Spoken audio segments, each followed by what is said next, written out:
വയനാടിൻ്റെ മനോഹരമായ ഒരു ദേശത്താണ് ഇന്ന് ABC മലയാളത്തിൻ്റെ തിരഞ്ഞെടുപ്പ് യാത്ര എത്തി നിൽക്കുന്നത്. മാനന്തവാടി.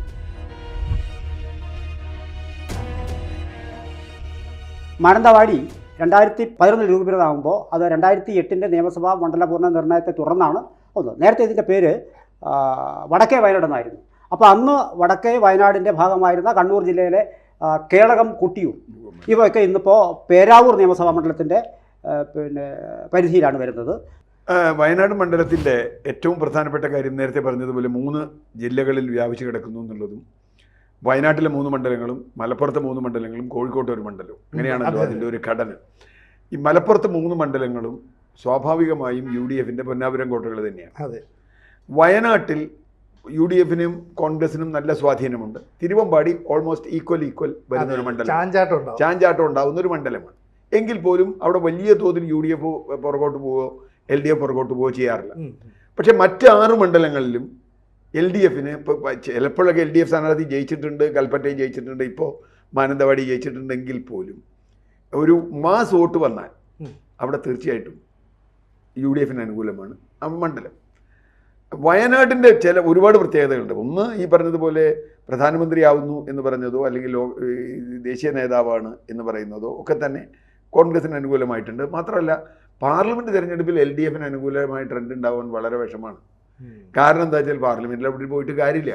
സാധാരണ ഒരു വോട്ടർ വിചാരിക്കുന്നത് ഇവരിപ്പോൾ പാർലമെൻറ്റിൽ പോയിട്ട് എന്താ കാര്യം, അതിന് പകരം പ്രിയങ്ക ഗാന്ധി പൊക്കോട്ടെ അല്ലെങ്കിൽ രാഹുൽ ഗാന്ധി പൊക്കോട്ടെ എന്ന് വിചാരിക്കും. അത് അവിടെ മാത്രമല്ല, കേരളത്തിലെ പല മണ്ഡലങ്ങളിലും UDF പാർലമെൻറ്റ് ഇലക്ഷൻ ജയിക്കുന്നത് ഈ ഒരു ട്രെൻഡ് കൊണ്ടാണ്. ഇവിടുന്ന് ഒരു CPM MP പോയാൽ ഇവിടുന്നുണ്ട് 2 എണ്ണം, അല്ലെങ്കിൽ ഇവിടുന്ന് 1 എണ്ണം, അല്ലെങ്കിൽ തമിഴ്നാട്ടിൽ നിന്ന് 2 എണ്ണം, അത്രയൊക്കെ ഉള്ളൂ, വേറൊന്നുമില്ല. അപ്പോൾ ദേശീയ രാഷ്ട്രീയത്തിൽ കോൺഗ്രസിനുള്ള ഒരു പ്രാധാന്യം. പക്ഷേ നിയമസഭാ തെരഞ്ഞെടുപ്പിൽ വരുമ്പോൾ അതങ്ങനെയല്ല ആളുകൾ കാണുന്നത്. അതിന് വളരെ വ്യത്യാസമുണ്ട്. അപ്പം നമ്മൾ മാനന്തവാടി മണ്ഡലത്തിലേക്ക് വരുമ്പോൾ മാനന്തവാടിയുടെ പഴയ ഇതൊക്കെ പോയിട്ട് ഇപ്പോൾ പ്യുവർ വയനാടാണ്.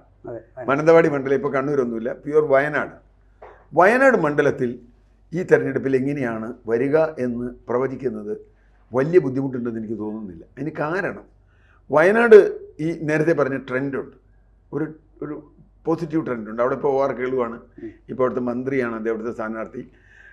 ഭാഗ്യത്തിന് ഒരു ജയലക്ഷ്മി അവിടെ 2011 ജയിച്ചു വരികയും ഒരേ ഒരു വനിതയെ UDFിൽ ഉള്ളൂ എന്നുള്ളതുകൊണ്ടൊരു വനിതയ്ക്ക് ഒരു മന്ത്രിസ്ഥാനം കൊടുക്കണമെന്ന് വിചാരിച്ച് ജയലക്ഷ്മി വരികയും, ജയലക്ഷ്മി ആ മന്ത്രി ആയതോടുകൂടി ജയലക്ഷ്മിയുടെ പണി തീർന്നു. ജയലക്ഷ്മിയെ പിന്നെ നമ്മൾ കണ്ടിട്ടില്ല. കാരണം പിന്നെ ജയലക്ഷ്മിക്കെതിരെ വലിയ ആരോപണങ്ങൾ, അവരുടെ കഴിവുകേട് സംബന്ധിച്ചുള്ള പ്രശ്നങ്ങൾ, അത് നമ്മുടെ ഒരു ജാതിബോധത്തിൻ്റെയും കൂടിയാണ്. കാരണം അതിനെയൊക്കെ കഴിവട്ട മന്ത്രിമാർ, പല ജാതിക്കാരും കേരളത്തിൽ വനിതാ മന്ത്രിമാരൊക്കെ ഉണ്ടായിട്ടുണ്ട്, ഇപ്പോഴും ഉണ്ട്. പക്ഷേ ജയലക്ഷ്മി കേട്ടാ ചീത്ത, ഈ മന്ത്രിമാരും കേട്ടില്ല. കാരണം അവർ ആദിവാസിയാണ്.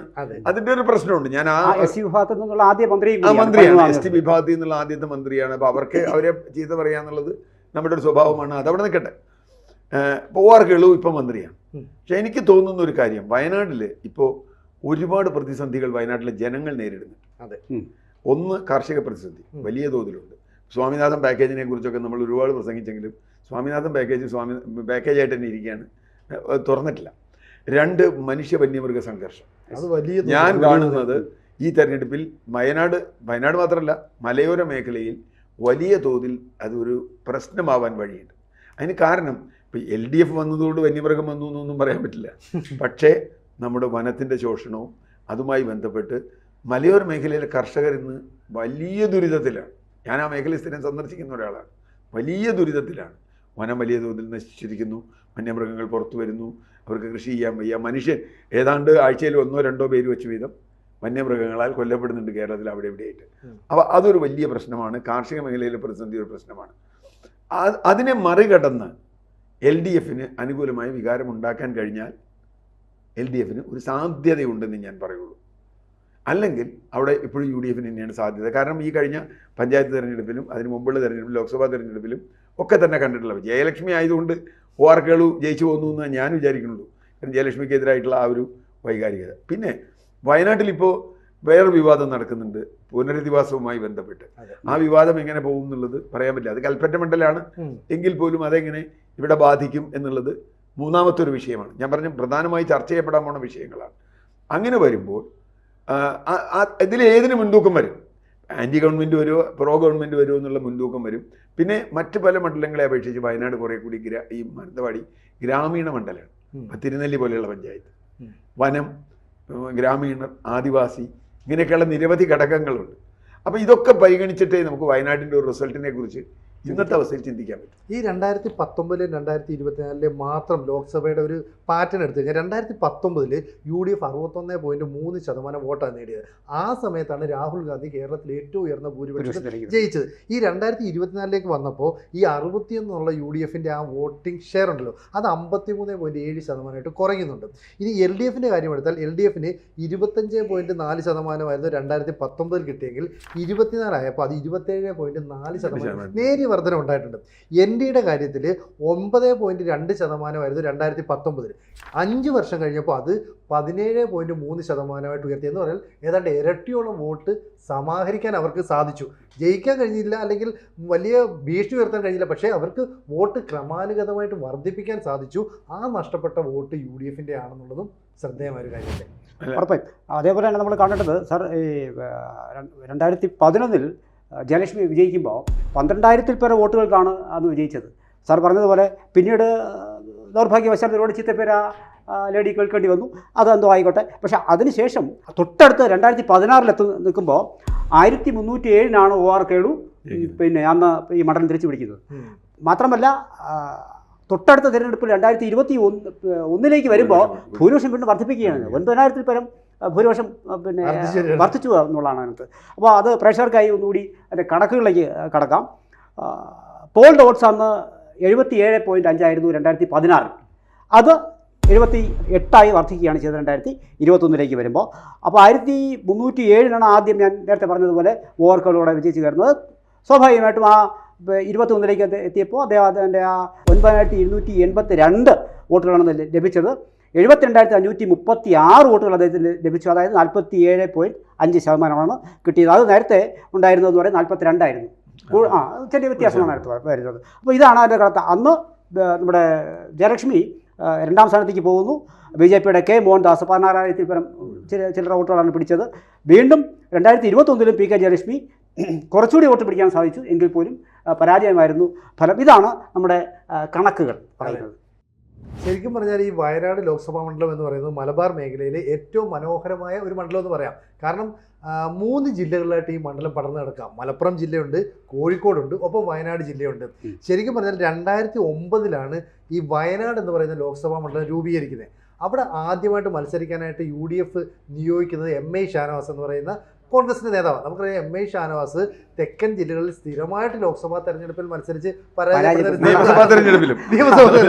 ഒരിക്കലും ജയിക്കാത്ത ഒരു സ്ഥാനാർത്ഥി അങ്ങനെയാണ് പറയുന്നത്. അപ്പോൾ തുടർച്ച, പക്ഷേ എന്നിട്ട് ഓരോ തവണ പരാജയപ്പെടുമ്പോഴും വീണ്ടും അടുത്ത തവണ സീറ്റ് ലഭിക്കും എന്നുള്ളത് വളരെ പ്രധാനപ്പെട്ട ഒരു കാര്യമാണ്. അങ്ങനെ ഒടുവിൽ കോൺഗ്രസ് നേതൃത്വം ഇത്തവണ വിജയിക്കാൻ സാധ്യതയുള്ള ഒരു സീറ്റിലേക്ക് MI ഷാനവാസിനെ നിർത്തണമെന്ന് തീരുമാനിക്കുകയും 2009 വയനാട് കൊണ്ട് നിർത്തുകയും ചെയ്തു. ഇതിൻ്റെ പ്രധാന കാരണം എന്ന് പറയുന്നത് മലപ്പുറം ജില്ലയിൽ മുസ്ലിം ലീഗിൻ്റെ കയ്യിലിരിക്കുന്ന പ്രധാനപ്പെട്ട സീറ്റുകൾ, നിയമസഭാ മണ്ഡലങ്ങൾ, ഇതെല്ലാം തന്നെ ഈ ലോക്സഭാ മണ്ഡലത്തിൽ വരും. അപ്പോൾ മുസ്ലിം ലീഗ് ഉറപ്പ് കൊടുത്തു ഞങ്ങൾ വിജയിപ്പിക്കാം എന്നോ. അതും MI ഷാനവാസ്, ആ പേരിൻ്റെ പ്രത്യേകതയുണ്ട് കോൺഗ്രസ് സ്ഥാനാർത്ഥിക്ക്.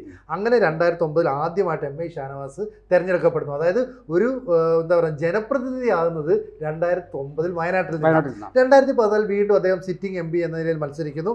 അവിടെ നിന്നും വിജയിക്കുന്നു. ആദ്യത്തെ തവണ M റഹ്മത്തുള്ളയാണ് ഈ MI ഷാനവാസ് പരാജയപ്പെടുത്തുന്നത്.